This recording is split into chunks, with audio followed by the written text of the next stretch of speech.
So, have you ever worked at a nursing home? Have you ever been a nurse's aide?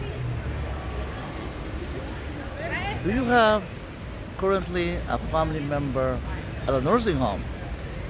Or, a relative, a friend stuck at a nursing home? If this is the case, this video is for you. Um, but I did. I did. I'm gonna tell you a little bit about it. To start with, years ago there was of course there was, we were always looking for a job, looking for, something permanent. I did, odd kind of jobs like construction, a little bit, painting, and different kind of jobs in different locations. But of course, those were like temporary jobs, and of course, just like anybody else, I was looking for a permanent position. Um, Back then, I'm talking about years ago, newspaper were still running ads, for employment, advertising for more employment. Well, of course, they still do, of course, but more, some years ago, but 10 years ago, it was more than, now people, advertise on the social media and things like that, Employers try to, recruit over social media most likely, most of the time. So the interview process went fine. Went okay, it was quick. I didn't, I saw the ad on the newspaper. I made the call, make 3 or 4 calls.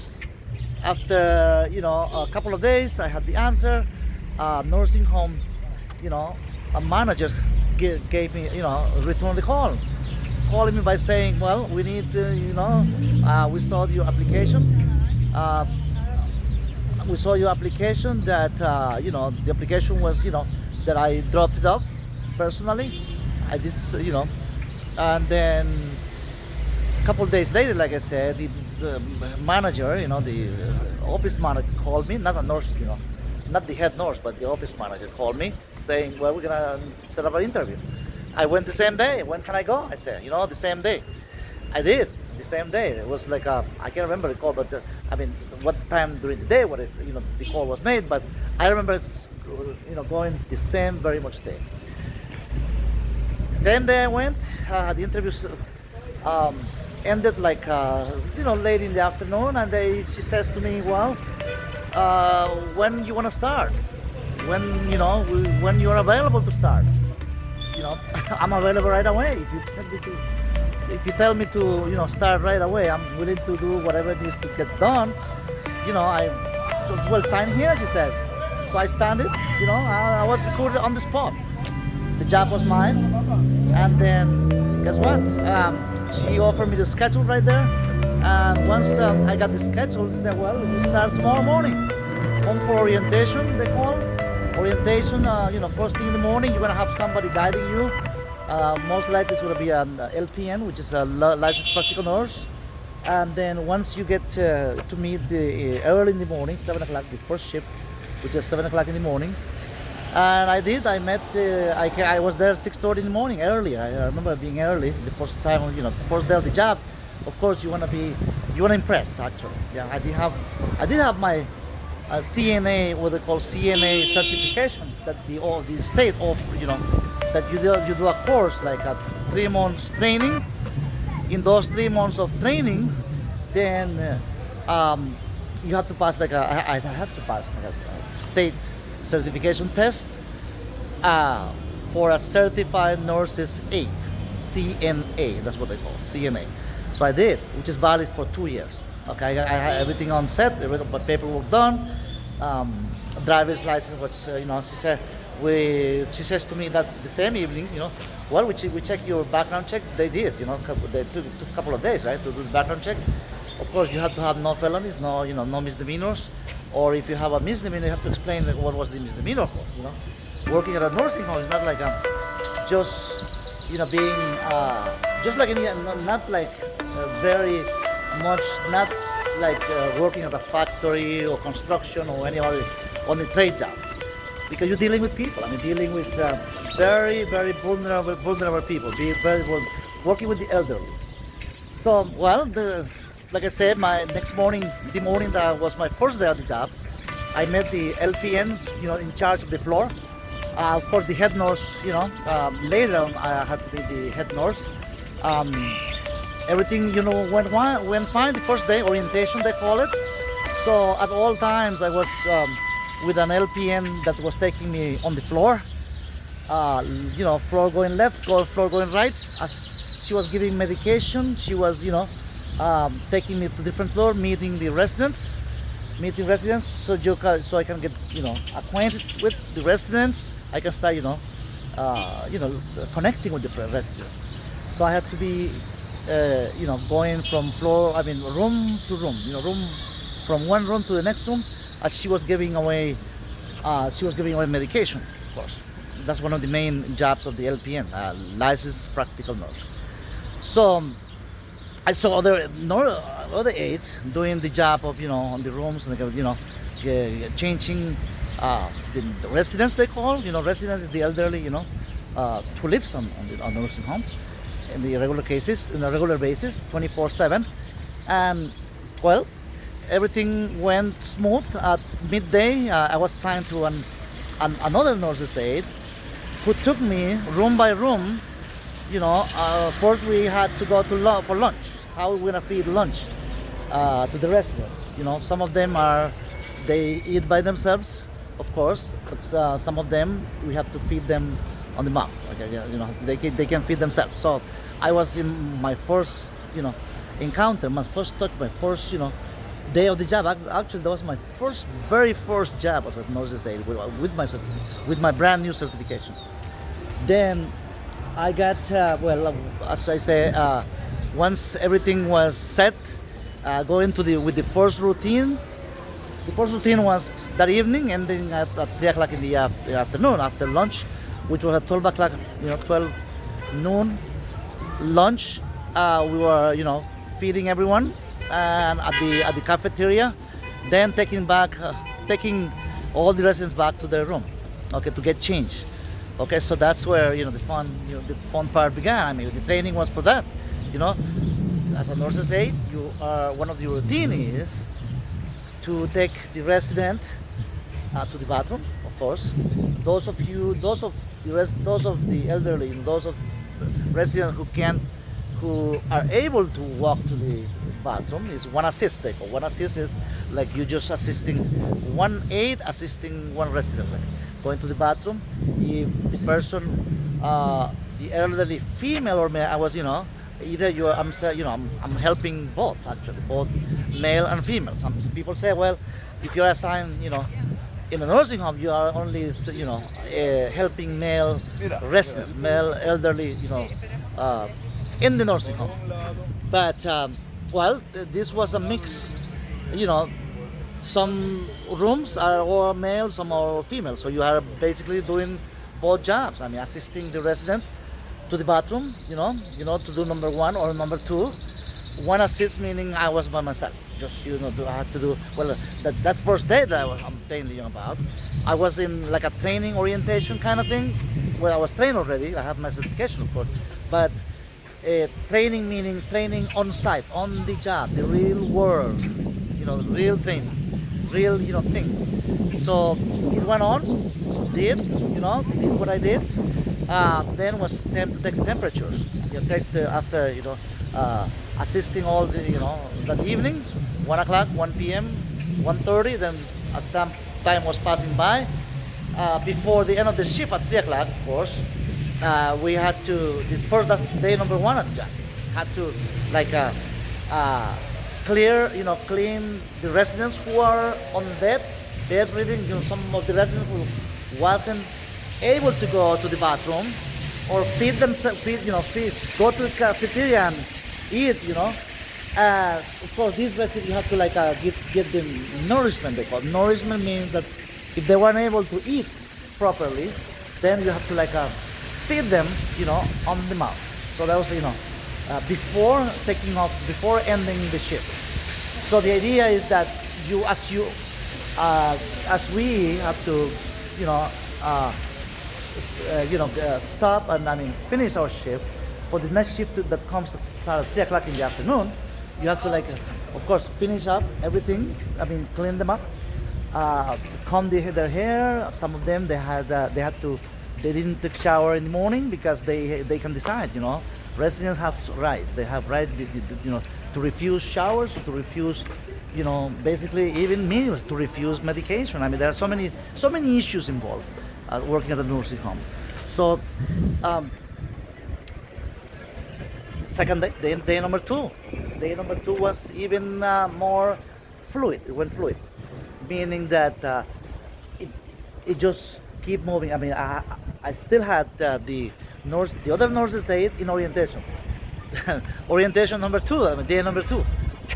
Uh, it went smoothly, and we had to follow the same routine.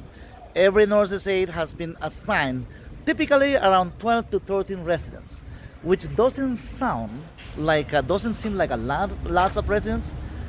But when you think about it, when you think about a resident having to attend 13, I mean, I'm sorry, the nurse's aide, you know, attending 13 residents, some of them like 300 pounds, heavy weight.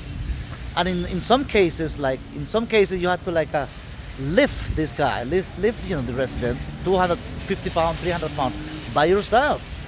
Because let's say that if the log I'm filling up, it says to assist. But if I am by myself and the other aide is attending somebody far away, I mean, in the other floor, then who knows? I mean, how far that could be. Or if he's attending somebody, attending an emergency, which it happens all the time. Emergency really happens a lot, frequent. It's a frequent emergency where a resident attempts to get on the bed. Sometimes they are bedridden, most of the time, and they just attempt to, get out of the bed by themselves. Some of them they just touch the bell. There's a bell. There's a button on the bell. They touch the bell, and somebody comes and ask for help. That's they can access the bell. They just ring the bell, and somebody runs from the nurse's station. Typically, it's an aide, like I was doing it, and I'll come right away. So you can see the light from the room where the bell is going on. The bell is going on. He touched the red bell, so there you go. You have it. That's part of our job to assist. And sometimes when you get there, the bed is all messed up. You know what I'm saying? I mean, the all defecation all over the place. The mattress, I mean, you name it. I mean, it's amazing. It's just incredible. By saying this, I'm not saying that it's not that I wasn't happy with the job. No, I was okay with the job. Work is work, man. I have done it, been there, done that. I did for many years. I stayed in that nursing home for 3 years, and the only reason that I didn't continue the journey there in the nursing home or another nursing home is because they moved out of state. Think about it. I mean, they had to close that. They went out of business, so they had to move the residents to other nursing homes, and the company, because this is run by the company. Unlike in other parts of the world, like in Latin America, nursing home works in a different way. Nursing home is more like non-profit organization running the churches, helping out. It's more like non-profit thing run by churches, right? Okay, by compassion, by mercy. But nursing home in the U.S., Canada, and all the Western countries, Europe, is a business. It's a big industry. The residents are, basically have, the 24/7 services, medical service, nursing service, nurses aid, helping out with the shower, helping out with the feeding all, giving their meals, nourishment, exercise midday in the morning. You have, if I can count, there was in that nursing home, there was around, I would say, I can't recall exactly the number exactly, but it was around 200 to 220 around residents, and 60 or around 60 to 70 permanent staff members. Among them, office people, of course, and people, in the kitchen, the laundry, because everything was made there. Everything was done at the place. So in a facility like that, it seems that everything goes smooth, that everything looks like, wow, this is, amazing. I mean, so, because in some sections, You have different even prices, just like hotel room. You have different prices. The prices from one floor differ with the prices of the other floor, depending on the accommodation. If it's a private room, right, which is a luxury room, it has like around. They run around between on back then. I'm talking about a little more than 10 years ago. It was like $50,000 to $60,000 per year. 60 to $50,000 to $60,000 per year, as I recall. But then you have other areas on the floor where residents will pay around $30,000 to $40,000, that's the cheap amount. It was considered like paying the low amount. Of course, most residents they have their security social security, and they have their pension, their job. Most these people, they have worked all their lives, working all their lives, and guess what? I mean, after working all their lives, raising their family, paying their mortgage, I mean, buying houses, but they did everything everything in life, and now they're stuck in a place like that. And in a way, they say, well, you have everything they need. They have medication, they have the help they need, but guess what? Now I'm getting to what I was trying to get with this: loneliness. If in this video, guys, if one word to remember is loneliness. Loneliness and a facility like this, which is very clean, pristine. It's been clean, beautiful. It's a luxury place where you can. I mean, it's spotless. I mean, just the floor. Basically, it's a spotless floor.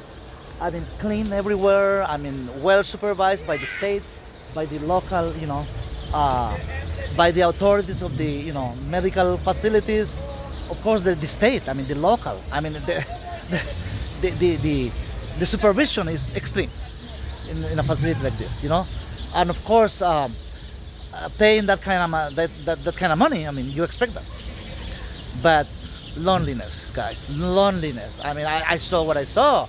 And I see, and I said, wow, this is amazing. I mean, most of the residents that I recall, the only friend they had was the only people they get in touch with, real people. I mean, they have the TV.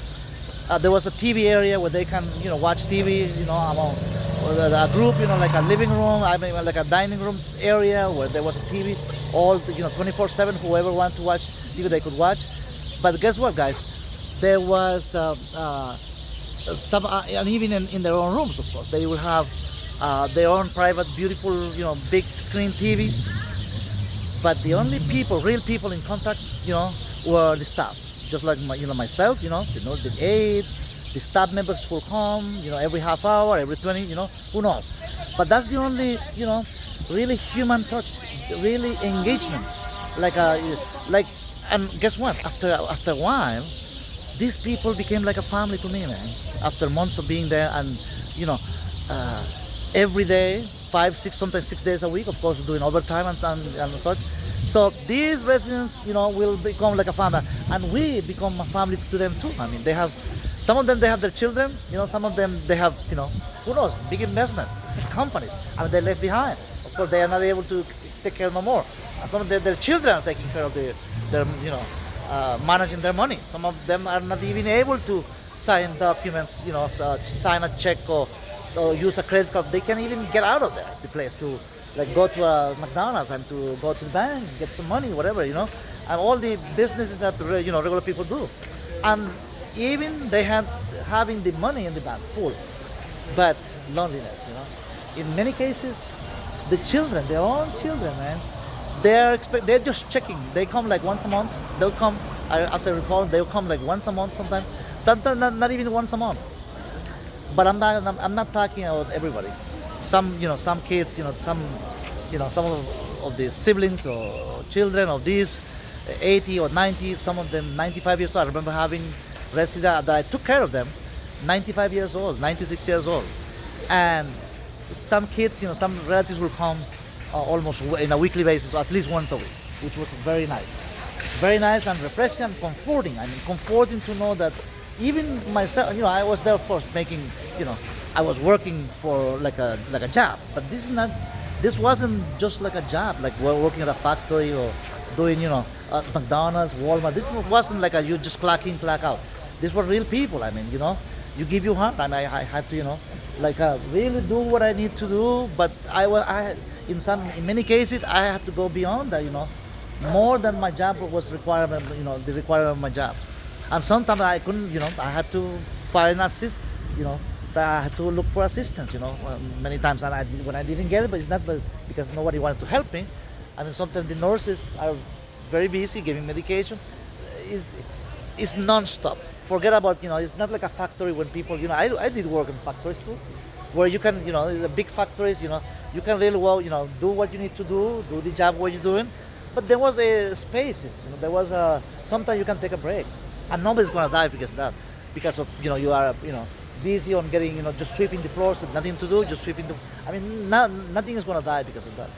But if you for a minute just didn't go when the resident was calling you with the red light, I mean with the light with the button that I was telling you, and if you a minute late would cost somebody's life, because they will jump out of bed, trying to go to the bathroom or trying to just or maybe they are not very much, they have mental issues, mental health, which is a big issue in the elderly, after 80 to 90 years old, 95 years old, mental issue is a big issue. So knowing that, and it happens. I mean, the incident. Oh, forget about. I mean, incident reports. Tell me about. I mean, an incident report. You have to really justify how did it happen, who saw what, and how everything went, and the log. I mean, the description. I mean, you see, the log is like when you sign in. When we sign in the morning, you get the history of every resident I get under my watch, right? If there are 13 residents under my watch, like I had to.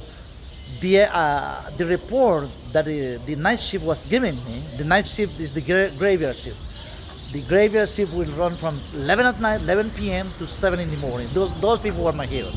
I don't know how they could do it, but what I'm trying to say here is that the report, in the morning report at 7 o'clock from the night shift the report is very, how everything went, who's, what kind of disease is suffering the resident, what incident took place. I mean, the whole description of what went on all night, all from 11 o'clock to 7 in the morning.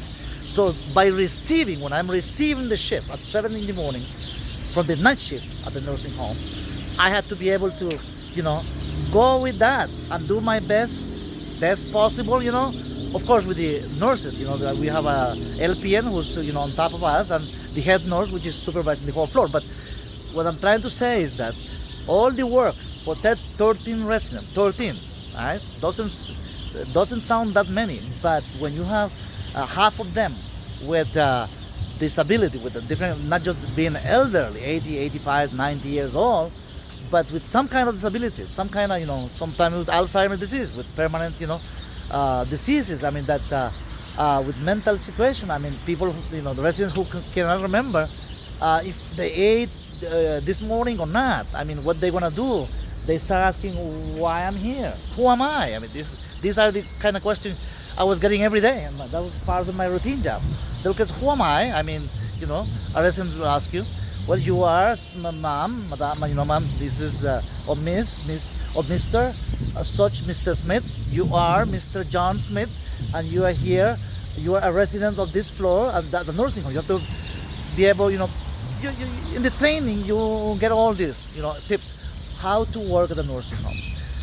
So talking about the loneliness epidemic, hitting hard in the U.S. Not just when we say loneliness, we think about like half of, how in the U.S. in Western countries, I'm not criticizing. I'm just saying, trying to be real here. That's the real world, More than half of marriages end up in divorce, and guess what? Many single guys, or even as young as 40 years old, 35 years, 30 years old, women or men, they really is a situation of loneliness on millions of people. But especially the loneliness at the nursing home, which is an issue that, very people talk about. Talk about the human part of, the human, the compassion, the comforting job that nurses aid do at a nursing home. So, if you're a nurse's aide somewhere, at a nursing home, I appreciate your job, man. Been there, done that. I know what it is. and I don't mind doing it again, man. Doing and of course, a nurse's aide job. It's I'm not saying it's a top paying job, but it's more than minimum wage. There's no question about it. In a different state, like it's state of New York State, which I was in New York State. In New York State, which was above $2 or $3 more per hour, above minimum wage, which is always nice. And if you do overtime, of course, that could even more. In different states, in southern states, like going from what they call in the Bible Belt states, Tennessee, all this, Alabama, Oklahoma, all these, southern states, the paying was low. And I had, people who I knew, working at different, states that are, that we find out, in this trade, we find out what's going on in different states, with the industry. And so I knew for a fact that even in Florida, which is, some people call it the waiting, hall of heaven, right? Because so many millions of people have gone to Florida, that because of the weather, of course. The weather is, the weather in Florida is amazing for somebody who's 80 years old, 90 years old. It's all year round. It's like summertime. So why not, right? So think about that. At the nursing home where I was, the only sunlight you get is during the summertime, very much. How gonna take in the winter, in February or January, like we are in January right now. You can't take an elderly person to the yard, let's say. Of course, if they want to go to the yard, we go. We take them, right? That's part of the nurse's aide job to push in a wheelchair, take them, the resident to the yard to have the resident have sunlight, vitamin D they call, right? It is vitamin D. So knowing that, people, as by the millions has come to Florida to live there in the golden years they call, right? But still, Florida, anywhere, in the state, the loneliness epidemic, I would say, at nursing homes, it's amazing. Forget about it. They say, well, they have, counselors. They had all kinds of experts working at the nursing home to mitigate, to help out with that kind of epidemic. And most people die in nursing homes because of, I would say, because of loneliness. There is no, there's no way, even you have the best specialists, the best doctors, they can really, they can help, of course. Therapies, they can all kinds of therapies, physical therapies, mental therapies, they call it, so many, specialties, and they are making tons of money, of course. I'm not against them, all I'm saying is that nothing like, a person, a resident, a 85 years or 90 years old, resident stuck in a nursing home on a wheelchair, having worked all their lives, sitting there and nobody, not even friends sometimes, those so-called friends, forget about it. Yeah, friends, yes, it could be that some friends will visit you, right? But where are their friends? All these people, where are the relatives? Where are the family? Most of the time, all they care about was the money that's still in the bank, the investment that this poor elderly has. I say poor, not because they're poor with money. Most of them, they have worked all their lives, they have assets, But guess what? The children wants to, the inheritance, of course. That's the fight. That's the fight is gonna, follow after anything happens with which, they die in nursing home. But, I have seen those, that was expected, and I did attend many of them. Many people who died, and a few of them on my watch. On my watch meaning, they had, they were giving days to live. And we have to get comfort. You have to give, comfort care. That was my job. When I saw on my watch, meaning that, well, the head nurse was giving us orientation to take care of this, special area where is the comfort care. Well, the residents is basically the doctors already gave the prescription. Basically, saying basically is living his own, last days. Everybody has done everything they can, and of course. The comfort care is like the end, very much the end of life, basically, So, guys, thanks for watching, and I was, for days I wanted to share these experiences. Hopefully, you keep watching my videos, and see you in the next video. Take care and see you soon. And if you have if you had somebody, a friend, a relative, a family member, or you are a nurse's aide, we appreciate you and let's take care of elderly people. We're all gonna get there, my guys. Take care and see you soon. Bye.